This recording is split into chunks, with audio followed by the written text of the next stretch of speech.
Now, the artists 5miinust and Puuluup have been chosen to represent Estonia in Eurovision. After the jury votes have come in, it was Ollie who was leading the charge ahead of Nele Vaikso and, of course, these guys.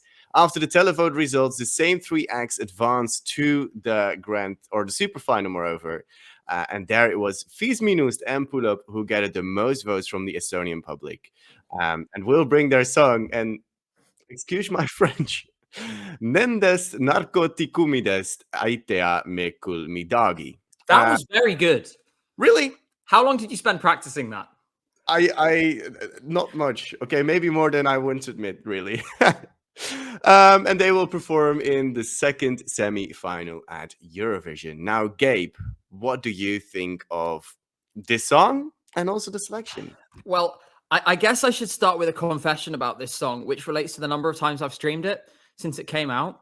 Mhm. To put it into perspective, this was my most played song of 2023. Damn. It came out on December the 12th. So I'm quite into this song. I have now streamed this song 706 times. So I quite like it. 706. This song scratches my brain in all the right ways, and it combines all of the mad things that I love about Eurovision. So you have like the sort of the folky elements, you have the fact that it's danceable, you have a silly little dance, the fact that it's in a native language, the absolute like raucous nature of this song. I love it. It is one of my favorite songs in Eurovision ever. I was going to be so insufferable about it no matter what. Now it's actually won Estival, which to be honest, I didn't believe it would until a couple of weeks ago. Mm-hmm. It's even better. I cannot wait. In terms of the show as a whole, the semi-final was produced horribly. The final was luckily a bit better, and they sorted out the sound production, and some of the staging was nice. But what I will say is it felt like the quality of the songs was maybe not always there. There were a few I really liked, but there was a lot where I was sort of like, how about you? Tell me your thoughts, Roy. Yeah, I mean, it has to be mentioned that I think the semi-final was produced in like a sports hall or something like that. They usually have multiple semi-finals, and this year there were 5 acts that already got to the final, and then 5 from that semi-final qualified for this grand final as well. But based on what criteria, I kind of didn't understand very well. But I think overall the show was quite cool, and I think the super final, the 3 acts that were there were very deserved of being there. And I think in the end, the right winner won. It's so much fun, and it will stand out. Like, yeah, we will have a lot of more fun up-tempo songs, especially after Carrie did so well last year. But this is unique, you know. It's got that folkiness, like you said. It's got the little dance that people can do at home. Like you did it at the start of the video. It isn't difficult. It is pretty doable for everyone, and I think it will gain quite a lot of votes for Estonia. How do you think it could do in a competition? Well, I do think it could do really well on the dance. The dance is actually like an old Estonian folk dance, which had sort of fallen out of popularity until recently, and they've kind of brought it back, I guess. I actually think, depending on how well they pull it together, because it was lovable chaos, but it was chaos in both good and bad ways at Estival. I think there is a real high ceiling for this. I think it's not necessarily going to get shunned by the jury either. That means I can see a scenario in which this clears 200 points in total. Maybe even that just from in the best case scenario, it could get 200 from the televote alone. What that means is you have to start thinking about this quite high up the scoreboard. Like potentially a better result than Alika last year. That was already 8th place. And knowing how good these guys are, they are seasoned performers. They've been at this for years. They are one of the biggest stars in Estonia. That's 5miinust. I really think there is, with the budget behind them as well, because they clearly had none for this performance, they could really take this somewhere. So I'm really excited how high this could get. Yeah, it's interesting that you mentioned something like 200 points, because last year the top 10 barrier was only 129.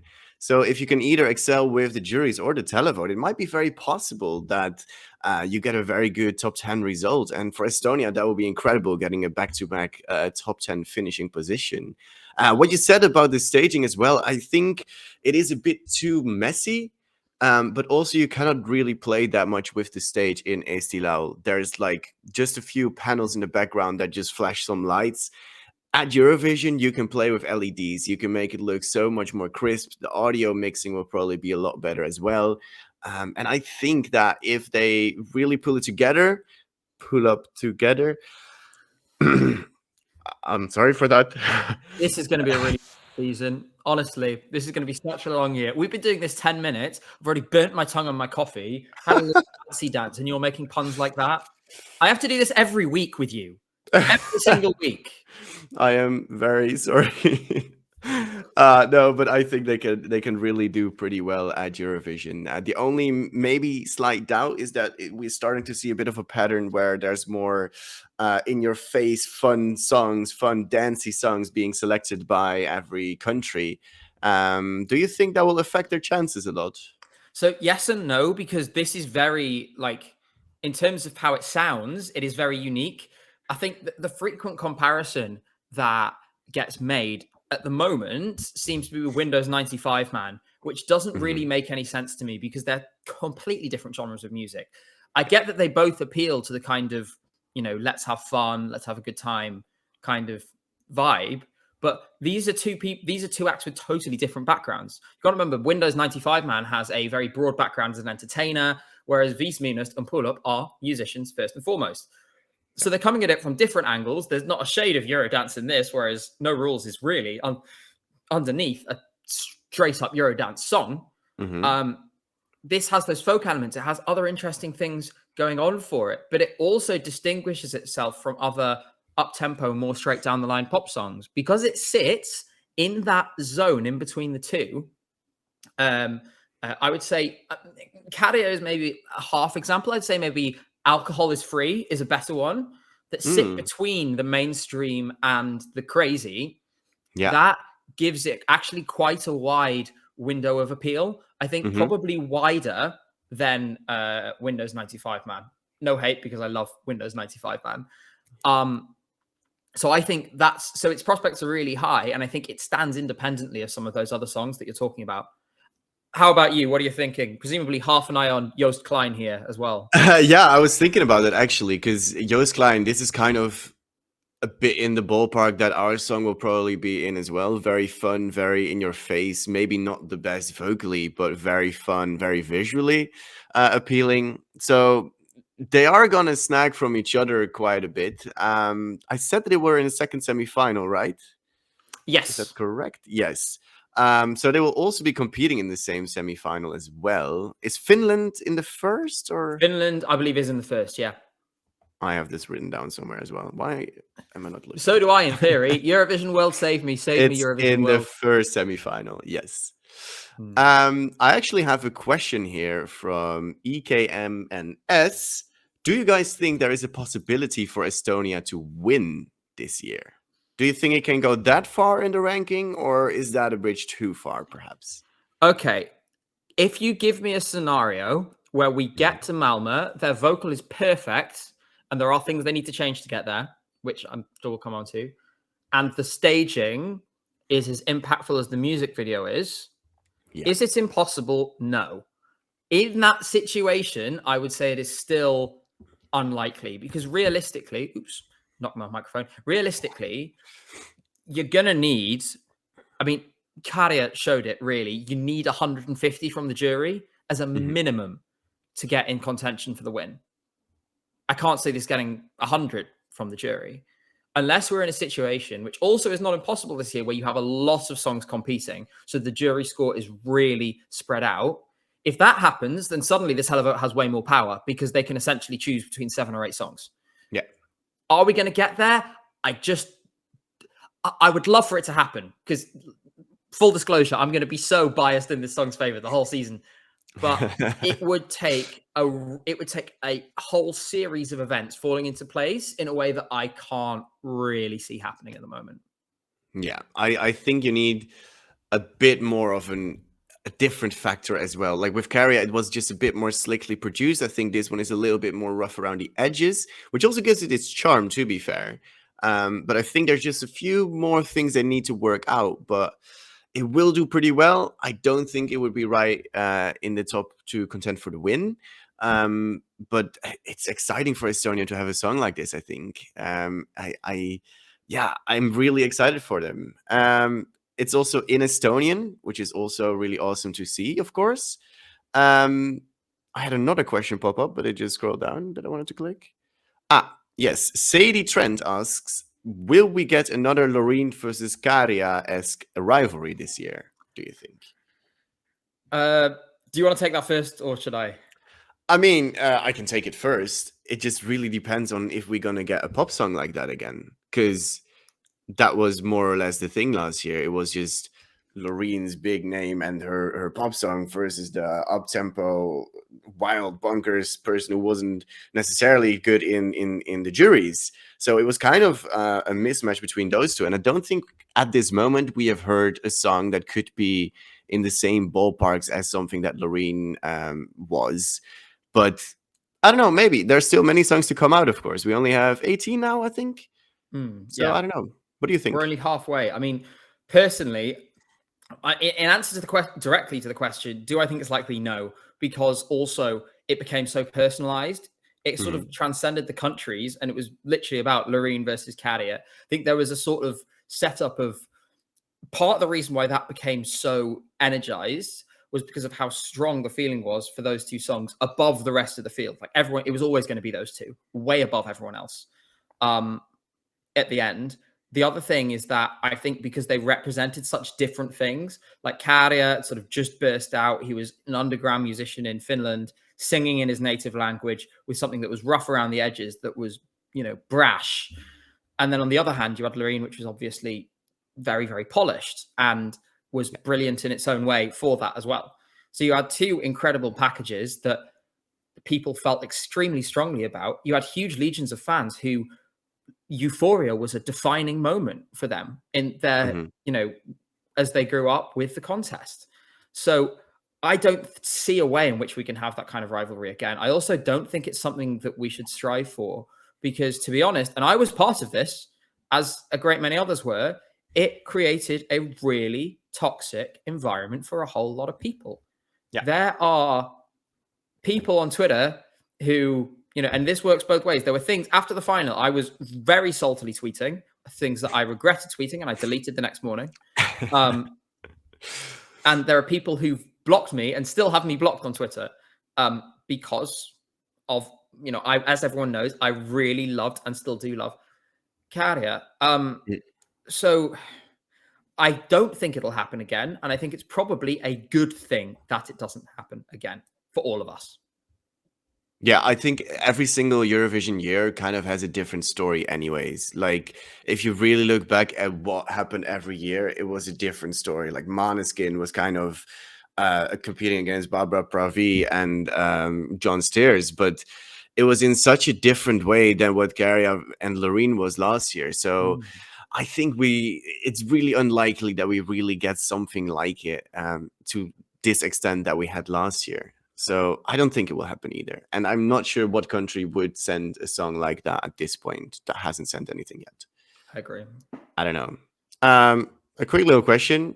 Gyarados GGG. Are you going to take Talharpa lessons with Dance until May? Yes. Are you?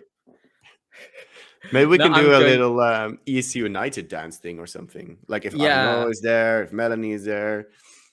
I'm sure at some point we'll be in Malmö and Mel will be getting the camera and be like, dance for me. And we'll be like, yes, Mel. Oh, yes, Mel. Yeah, it's fun though. Let's see. Are there any more questions about Estonia? I need to scroll down again. Somebody also said that I sound like I have a sore throat. That is because I have a sore throat. So yeah, thanks for noticing. It's all right. I'll be fine. Get well soon, Rory. Thank you. It's just a cold. It doesn't matter that much. Any more questions about Estonia? I see a lot of questions about other selections and songs, but we will get to those later. I'll wait for like 1 more minute. So if you want to talk more about Estonia for a bit, you can. So what do they need to improve really to make it ready? They have all like the pieces, just kind of not. It feels like they're not stuck together yet. I mean, There are some things, and I was actually going to mention this, and I think this shows the kind of rough around the edges nature of SD Lal as well. In the semi-final, there were camera shots that it was literally impossible to pull off. So if you remember during the first verse, it was scrapped for the final, happily. There was that spinning camera shot where the camera's going one way and they're running the other. Because of the bit rate at which, the bit rate and the frame rate that the show was being broadcast at, that shot was impossible to film without it being blurry. Things like that. So you've got to clear up those bits firstly, although of course the production value will be higher at Eurovision. I think they need to make it a little more coherent still. We saw a big step forward in the final. I think they also need to think about how they're going to use both the recorded backing vocals and back each other up on stage. I think one key thing for this is the very low part sung by the guy who looks like Vsauce from Puuluup. Yeah. That vocal line, that one of the guys from 5miinust, I need to learn their names. The bald guy from 5miinust can also sing that part.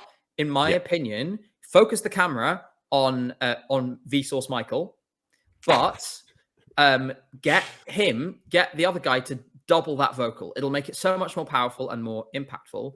And so that's the kind of change they need to look at. Secondly, in terms of the staging, I think we need to look at the outfits again. I would love to see a performance with, a little more, because there's a big opportunity to express a character, like in the music video, in that staging too. So hopefully they'll be able to do that. Yeah, I think you pretty much nailed it on the head. I also think they just need to look at maybe incorporating the LED a bit better to replicate the music video a little bit more, because there's quite a vision in that music video, and that I think they have the creativity and stuff. They can really figure it out in the end, I think. There's one more question from Eleonora. Do you think the fun songs like Joost and 5miinust in the semi will cancel each other out at some point? Because I am not sure. I think both would be fine in the semi-finals. I mean, of course, we have not heard Joost's song yet. We don't even know when it's getting released. Probably soon, because he posted a teaser for it. But I think, fun songs can exist along each other. Like we had Let 3 last year, also in the same heat with Carrier, if I remember correctly. And you had a lot of other fun songs being in the same semi-final that will still get the televote appeal in the semi-final, because it's televote only. They don't need to appeal to the juries anymore. It's just televote, and the best televote songs will go through. I don't think they will cancel each other out anymore in the semi-finals. What do you think? I think one or two things will happen. Either people will look at them in different ways, and you'll have different groups voting for them. For example, Joost, I think his song is not likely to have much phonic similarity to this, really. I think because of that, he's probably looking at more of a conflict with Windows 95 Man in the final, if at all. There is a conflict of style there. What is more likely to happen, in my opinion, is actually also what happened with Carrier, and the best comparisons for this are Voyager and Lord of the Lost, who got utterly cannibalized in the final because all of the sort of rock-leaning, metal-inclined voters all voted for Cha Cha Cha. Yeah.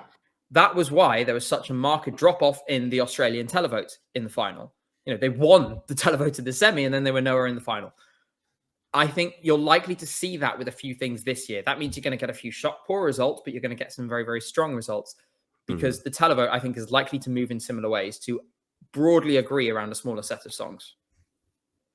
Yeah, I think in the grand final, then yes, they will definitely take points from each other. But in the semifinals, I think they'll be fine.